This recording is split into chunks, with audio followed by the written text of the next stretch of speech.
All right, so I think I'll be the host today because I don't have a hot take. Like This isn't a hot take, but I digress.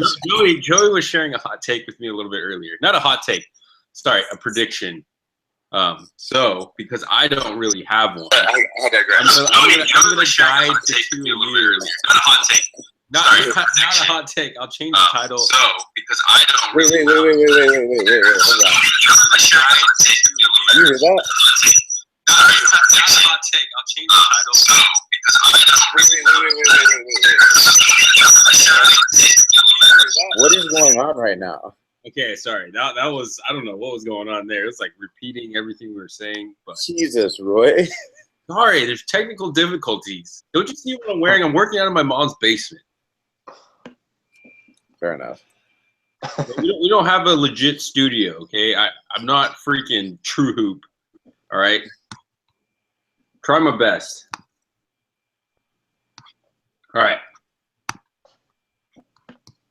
So, everybody knows what's been happening in the NBA in the past few days and how I think the biggest news is the Cavs firing their GM. And Edric, after rereading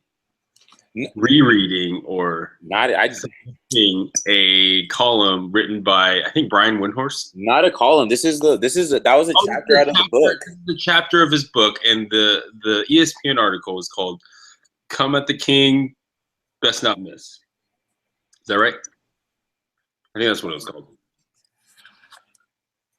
But Edric was in the shower. Yeah. Was thinking a lot about LeBron James and texted me and Joey while I was watching Iron Fist, maybe like half season in. It's kind of boring still. But Joey, what were you doing when Edric decided to drop this bombshell on you? I was talking to my wife about booking airline tickets from going from city to city in Europe. And she was okay with you dropping that conversation in favor of Edric's realization that something might be up with LeBron and the Cavs? If we're being honest, whether she's okay with it or not, I wanted to hear it anyway. So okay. Fair enough. Priorities. Edric, tell us what you think. Yo, I think LeBron is on the block. On what block? The trading block? Trading block. Yes, I firmly believe that, and I spoke with my dude from Cleveland who's there right now about this too, and it is a possibility. With the whole, let me just say this. I think we're really overlooking this whole LeBron and Dan Gilbert relationship, or lack thereof. Lack thereof of a relationship. Which isn't obvious. Is obviously not news. Well, I mean, there's obviously the disrespect after he left in 2010 it was. And that article that I just mentioned did have a lot of, I wouldn't say it had a lot of animosity. I mean, also, you can tell that it's a frosty relationship. I mean, that's only one thing I read. Also, that's just one chapter of that book, by the way. Like, that's literally a small one chapter in the book. LeBron hates that man. Not only that, his family, his mom and wife did not want him to go back to Cleveland. Like, think about that. Your family did not want you to go back because of this one man, Dan Gilbert. And pretty much Griffin was, the way I see it, seems like Griffin was the go-between, the liaison between LeBron and Gilbert, because those two guys are not talking. I mean, you can tell from Frosty is putting it very mildly, how their interactions or whatever are. You can clearly tell from contextual clues from even their little their championship parade the other year and everything that man LeBron does not mess with him. And the one thing I really got out of out of the book was the provisions that LeBron had set into place for oh, if I'm going to come back, this needs to happen. I'm going to sign these short contracts. You need to be willing to mortgage whatever for what we need right now, which is what Griffin was doing when trying to get this Jimmy Butler deal off the ground today before Gilbert abruptly fired him. Which is why I'm okay, well, shoot, Gilbert, the other day I was explaining like the letter that Gilbert put out and like how disrespectful and like how, you know, LeBron and his family felt like towards like this man and like how he felt towards them and like just how, because I was shocked when he went back. So I was like, yo, he's going to go back and work for this guy. I don't know. I think I was showing her the letter. I'm like looking at it and I'm just like, oh, he's like, I will never be in this situation again. Right.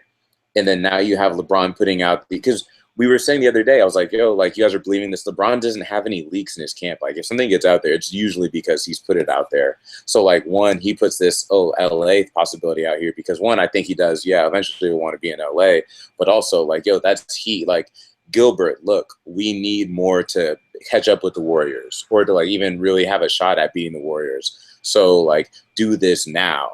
And Gilbert's like, and maybe Gilbert's like, yo, I don't think we have the pieces to get the pieces to deal with the Warriors. And so bump all of that. Like, I'm not going to let you mortgage the future 3-4 years down the line from now to put together a team for next year that I don't think can win.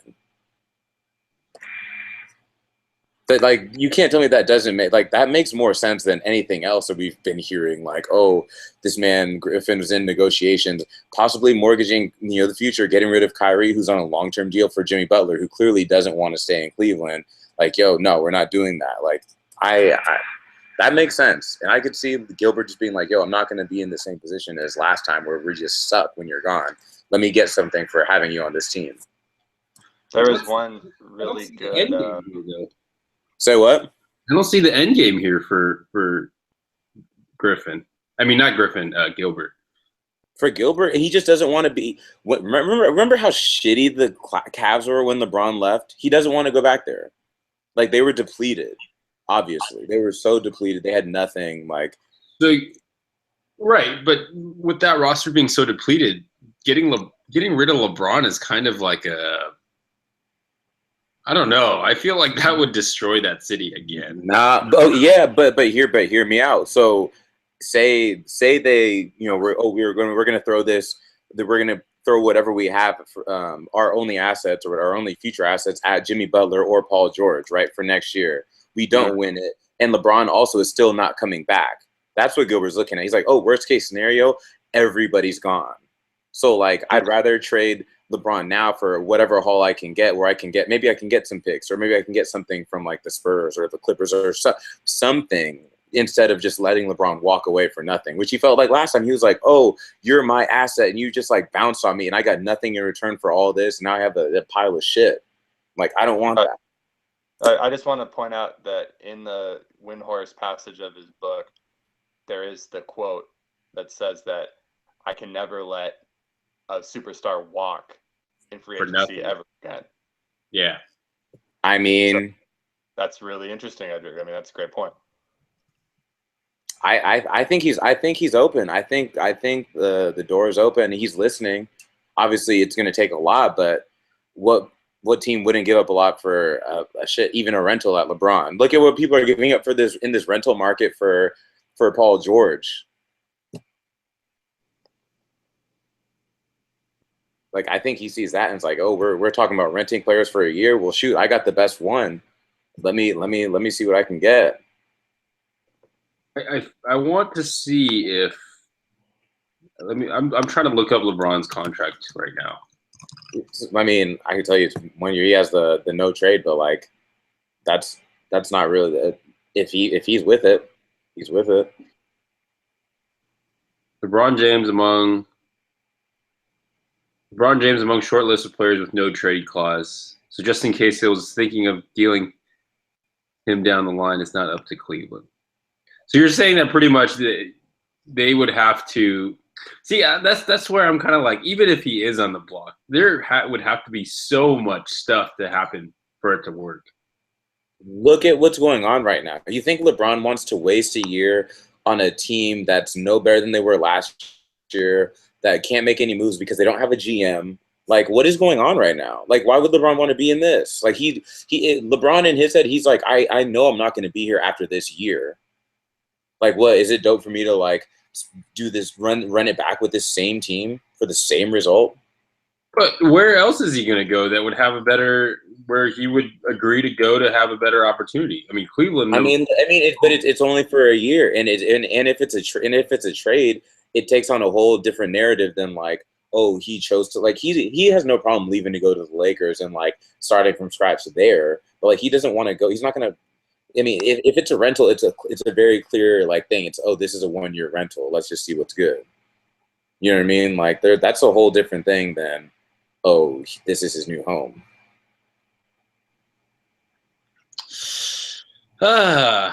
Joey, thoughts? Well, this when Edric said this, my first thought was that it's possible, although unlikely, but possible, that the Lakers already have a sworn agreement with LeBron that they're probably going to have to go with the number 2 pick to get him, and then maybe something else way down the line. And really what the Lakers are doing right now is they're getting Brook Lopez. They're trying to get Paul George without giving up the number 2 pick, and then going to get LeBron after that, all before the draft. So this would all happen the next. No, I could see. I completely agree. I was thinking that earlier, but like it seems so far fetched, and then I started thinking about it. I was like, oh, like maybe that is the case, and so maybe he's like, oh, well, I'll do this, and that's my little parting gift for Cleveland.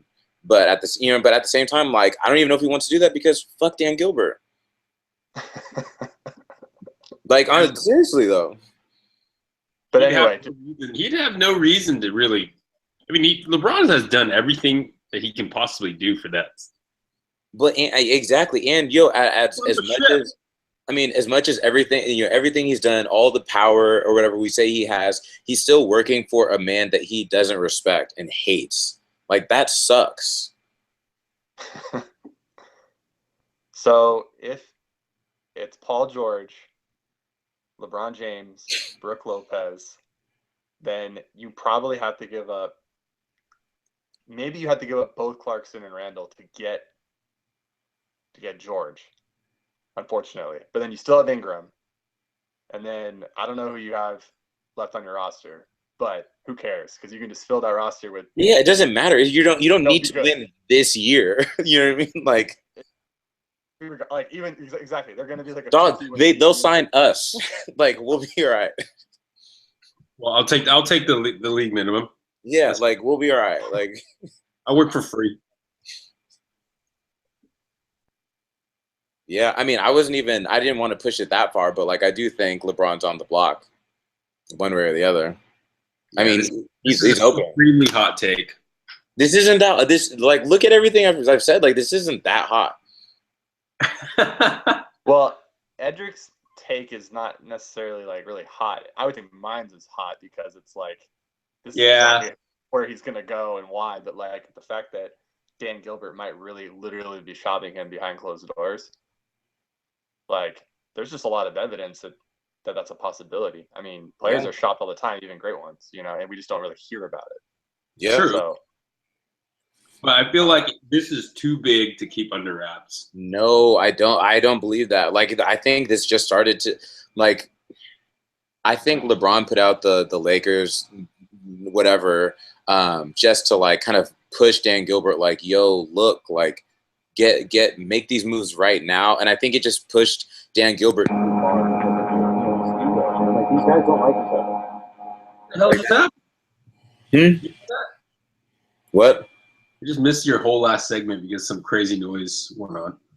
Oh, well, I was just saying, I mean, I think he threw that out there to like push Dan Gilbert, and he pushed him too far because of ego and like just the fact that they don't like each other. And he's like, you know what? I'm not doing this. They're prideful people. Remember, you're dealing with fucking crazy ass billionaires that are used to having nothing but their way like that. You know what I mean? Like that's what billionaire wants to have his will bent towards like somebody that he views as lesser than him. Let me read the quote that Dan Gilbert said earlier. The big lesson was if a player is not willing to extend his contract, no matter who they are, no matter where they're playing, no matter what kind of season you had, you can't risk going into a summer and having them leave an unrestricted free agency and get nothing back for it. Boom, boom, boom. It's not the player's fault. That's on ownership. Hey, fool me once. So you think Dan Gilbert learned? No, I don't think he learned shit. I think he's an idiot. But like, I think this is what he got from that. Yeah.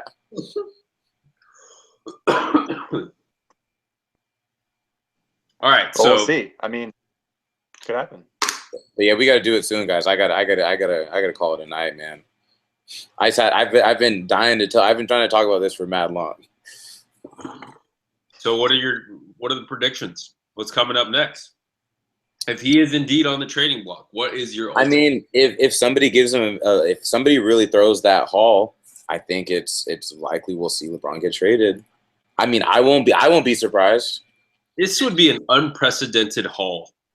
I mean, I wouldn't say that yet, but like probably. A Herschel Walker haul. You know, maybe it would just be Ingram and the number. Maybe you need to throw Ingram in there as well.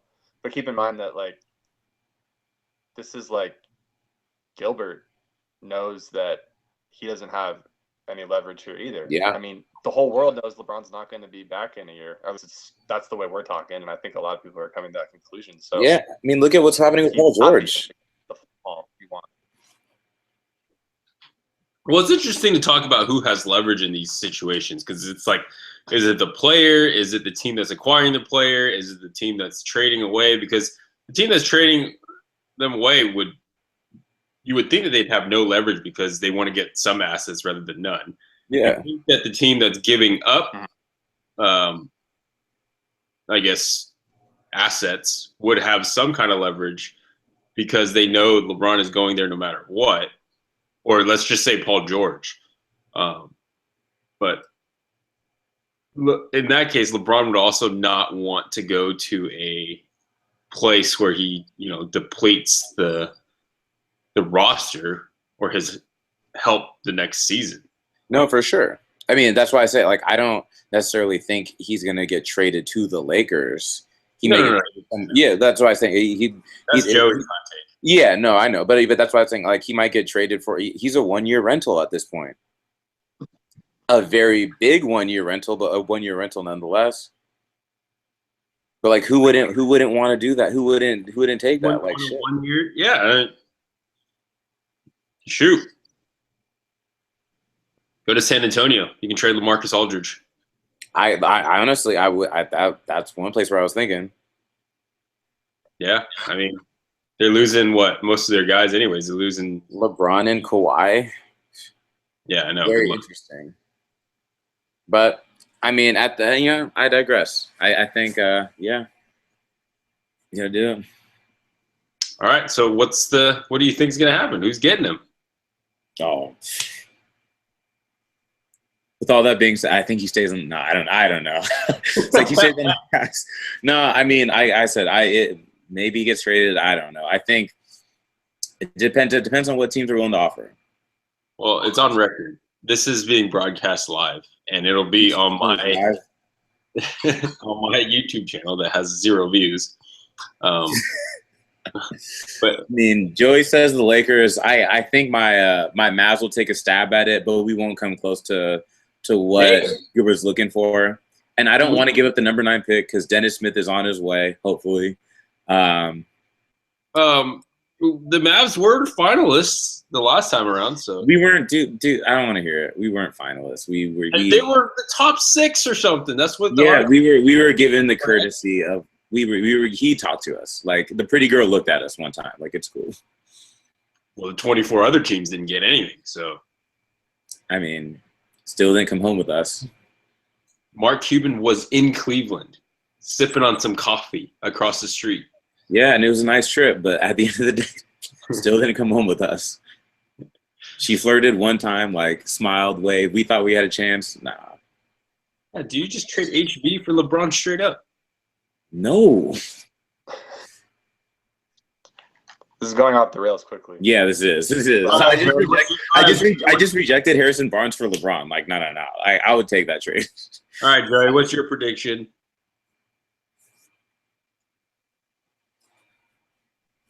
Got one or no? My prediction is, I guess I have to stick with the Lakers. That the Spurs just opened up max cap space. So if they were to get Chris Paul, this is where it gets tricky. The Cavs would have to accept the deal with like future picks and LaMarcus Aldridge, and maybe they don't even want Aldridge at all. I don't know, but if they like him, probably more sense than the Lakers. But I still got to stick with my original ridiculous prediction. I like so that, I'm sticking Lakers. I like it. So there you go. The power of magic. Sure. So no LeBron to Charlotte Hornets rumors to play with Dwight. Up with Dwight. No takers. Nope. No. Well, guess we'll call it a night then. All right, man. Good talk. I'm glad we got this. I'm glad we talked. I'm glad you're able to unload your man. crazy prediction or your thought. Man. I'm going back to watching Iron Fist now. Shoot. All right, guys. All right. Yeah. Good night, guys.